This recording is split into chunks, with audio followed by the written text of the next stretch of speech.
ho, ho! Merry Christmas and welcome to Steve Taylor's High School Stars of the Week. I'm St. Nick here with Tom Cole, Terry Crosby, and Steve Taylor. And we got our last show before the big Christmas break, and it's all about Central Catholic football. Go Irish, guys, take it away. Best ever, best ever. Was What that an the best opening. ever? What an opening. Have you ever seen the Christmas story? Yes. You know Ralphie and he goes up to see Santa and then said Santa, he's like, ho, ho, ho, and then doesn't he kick him down? That's what Nick reminded me of. Kick him down the slide. Ho, ho, ho. Nick's got us in the mood. Little jingle bell rock. Nick's got it going here. We're all right. Last show before the holidays. Yeah. Time flies when you're having fun. We started back in August, right? With some of these, highlighting these kids. Yeah, absolutely. Man, we're almost into the new year. Yeah, you know what? I'm gonna really miss working with you guys because I absolutely love. I'm just saying, I absolutely love working with you week after week. Oh, just because we're taking a couple weeks off? Yeah, we have a couple weeks off. I thought you got a word that I didn't get, Rob. I'm gonna miss working with you guys. And you guys know what I say, Mr. Taylor. You have to get a horse and buggy to get me out of here. A group of horses and buggy, okay? I can see it. Tranquilizer gun. We shoot craws and I have access. That sounds like a challenge. Hey, this is an easy show. We're getting right into it. We touched base last week on Central Catholic and their football team, bringing home another state championship. But really, we just wanted to talk a little bit more about Central. Their awesome run this year. Yeah. They had a tough first game out of town, right? Yeah. And I think that was maybe their only loss. That was it. Of the year. And then, man, just, went right through the track, and then you get into the playoffs and you see the caliber of some of these teams that they had to play, especially that last game where they had Mr. Ohio, Mr. Football. Yeah. His numbers were crazy, 300 and some yards a game, 4 touchdowns a game, whatever it was, and they had to figure out a game plan to stop him and make sure they put more points on the board than that guy put up, which they did. But, I watched that game. It was on BCSN. Yep. It was cold. I had a lot of fans travel.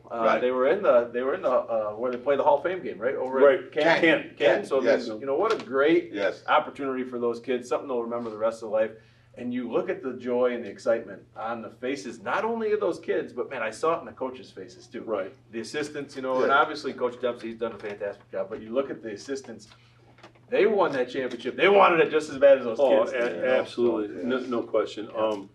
We've been saying for a long time on your show, Steve, that Coach Dempsey is probably the greatest high school coach that's ever, laced up shoes in the Toledo area. And we've had some really good ones. And Dave Briggs last week, I don't know if you guys saw it or not, but wrote an article in the Blade speaking just to that he probably is.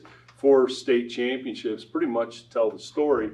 I coached for, 35 years, and the closest we got with some very good teams at St. John's was quarterfinals in the state. And I thought that was a real accomplishment, but to win 4 state championships, I can't even get my arms around that. And historically, for me anyway, and I'm sure you guys would agree, the Central Catholic, historically, over the years, I think they should be ranked #1 in the entire state in regards to records, in regards to state championships.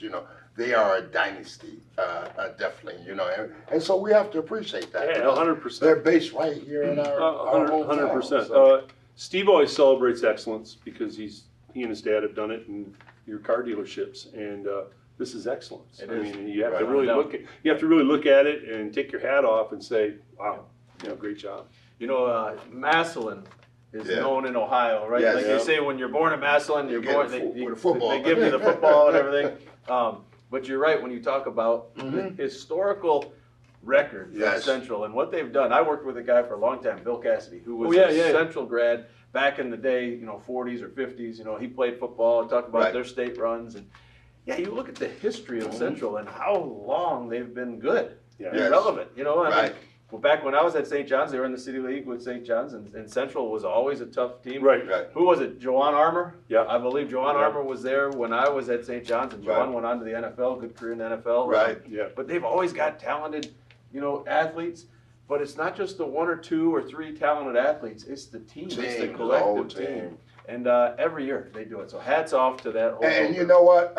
On the tail end of that, when we when I was at developers and we faced Central, we hated to play Central because there were some hogs, man, on the defensive line, offensive line, and we barely. They're always very, very competitive games, but we would barely squeak it out. So, and that's you going back to what 1913, perhaps. Yeah, these guys played football when they didn't have the face masks yet. They still had a helmet. And we have proof of that. Oh no! So Tom, I think it's great that we get to recognize Central on this last show before the break. Really capping up the fall sports, and like we said, we're into winter sports. Yeah. We're moving down into basketball. We've got volleyball. We've got swimming. Man, there's so many great sports going on right now. So what we'd love to hear from you, though, is any local talented kids that are just making a difference that you'd love to see recognized on the show. We haven't talked about it in a while, but we have gotten some great feedback. We sure have. We've gotten some, some parents, grandparents, some coaches that have reached out to us and said, hey, here's someone that's doing something great. And maybe it's not just on the court or the field, but it's in the community, it's in the classroom. That's really what we want to recognize too. All these kids in our area that are making a difference. So, and managers and cheerleaders and that's right. Anybody that's connected with it. Yep. We've been able to recognize a lot of those student athletes also, and those kids that are band maybe members. not athletes, but they're putting in just the same amount of time and hard work. 100%. And it's very important for the families too. I mean, it really, really is to recognize their kid, whatever it may be, band director, volleyball, hockey, whatever. We've recognized the kids in the plays and the theater stars, and we've recognized those youngsters too. So absolutely. I had a chance last night to go over to Perrysburg High School and watch their holiday concert. And man, they've got all these kids, between show choir, men's chorus, they've got the female choir, they've got the a cappella group, and you see all these kids, these talented kids, they're amazing, they're on stage. And all the hard work that they put in, and a lot of times I think sometimes we get hung up on maybe the athletics, in the football or the basketball. That's a great point. But man, oh man, these kids that are involved in the extracurriculars and after school, they put in all the hard work and all the time, just like the athletes. But that's one thing that I think Tom does extremely well when he's doing his research. We mix it up all the time. To your point, Steve, I'm sorry. Well, I was going to say, so we'd love to hear from you for these kids, so we can recognize them. To your point of what it means, I mean, I had the privilege, our granddaughter had a solo at the Ottawa Hills Christmas presentation or whatever. And, what it means to parents and grandparents, and you watch, you watch your granddaughter get up there in front of the whole auditorium, up in the mic, by herself, and then singing, I forget which, the Rose, is it China the Rose, song Rose? China's giving me this. I don't know. I think the song called The Rose, I'm not sure, but it wasn't Alice Cooper, so I don't know. But she did a phenomenal job. So to your point, Steve, those kids, they rehearse and they practice, and as much as whether basketball, football, whatever. So Well, great job to Central. Hats off. Thank you for bringing home another state championship to Northwest Ohio. That it's great for the whole community, and we can't wait to see what they do again next year, right? Yeah. All good in. stuff. Good stuff. So we're going to take a little break. We'll be back after the Christmas holiday. So happy holidays to everybody. Thank you for tuning in. We'd love to hear from you when we come back, and maybe let us know who we can recognize that you'd like to see highlighted on the show. Have a good one, everyone. Happy holidays.